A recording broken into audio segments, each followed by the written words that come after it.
नमस्कार, आप देखना शुरू कर चुके हैं महाखबर। आप पहली बार हमारे चैनल पर आए हैं तो हमें सब्सक्राइब करें, शेयर करें। दिल्ली आईआईटी से ग्रेजुएट, पहली ही बारी में यूपीएससी क्रैक। अब सोच लीजिए ये इंसान कितना चतुर होगा। जी हाँ, ये कोई और नहीं अमित लोढ़ा हैं, जो 1998 बैच के आईपीएस अधिकारी और बिहार के टॉप अफसर में एक हैं। इन्हीं की किताब द बिहार डायरीज पर बॉलीवुड के मशहूर डायरेक्टर नीरज पांडे खाकी वेब सीरीज लेकर आए हैं, जिसके निर्देशक भवधूलिया हैं। इस सीरीज के साथ नीरज पांडे और नेटफ्लिक्स का नाम जुड़ना ही दर्शकों को एक रोमांच देता है और दर्शाता है कि एक बार तो इस सीरीज को देखना बनता है। पर क्या दर्शकों को इस उम्मीद पर यह सीरीज खरी उतर पाती है?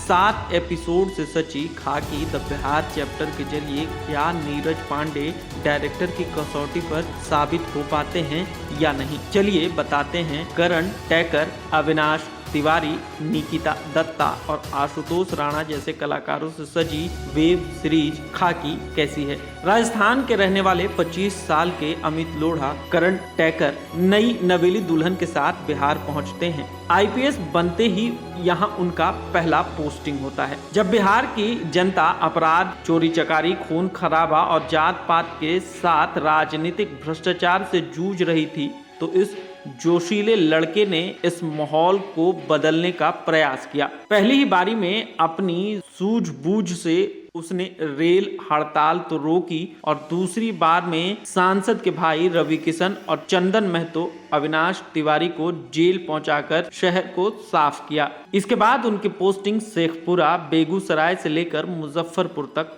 होती है। अमित लोढ़ा धीरे धीरे बिहार के सिंघम बन जाते हैं, तो वहीं दूसरी ओर अपराध के दलदल में फंसते छोटी जात के चंदन महतो अपराध की राजधानी के नए किंग बनते हैं। चंदन महतो का नरसंहार और सिंघम का अंदाज 7 एपिसोड में चलता जाता है। रवि किशन का रोल काफी छोटा है लेकिन बढ़िया है। करण टैकर और अविनाश तिवारी के कंधों पर नीरज पांडे ने पूरी जिम्मेदारी डाल दी है। अविनाश तिवारी ने इस जिम्मेदारी को पूरा करने का प्रयास भी किया है। वह चंदन के किरदार में कहीं डरपोक तो कहीं खूंखार दिखते हैं। वहीं rough and tough Amit Lodha के किरदार में करण टैकर भी अपना 100% देते दिखते हैं। करण पहले भी नीरज पांडे के साथ स्पेशल ऑप्स वेब सीरीज में काम कर चुके हैं। वहीं करण, जो कभी 1000 में मेरी बहना है सीरियल में बेहद स्वीट अंदाज में दिखते थे, उसका नीरज पांडे ने बढ़िया इस्तेमाल किया है। अभिनय की बात हो रही है तो आशुतोष राणा,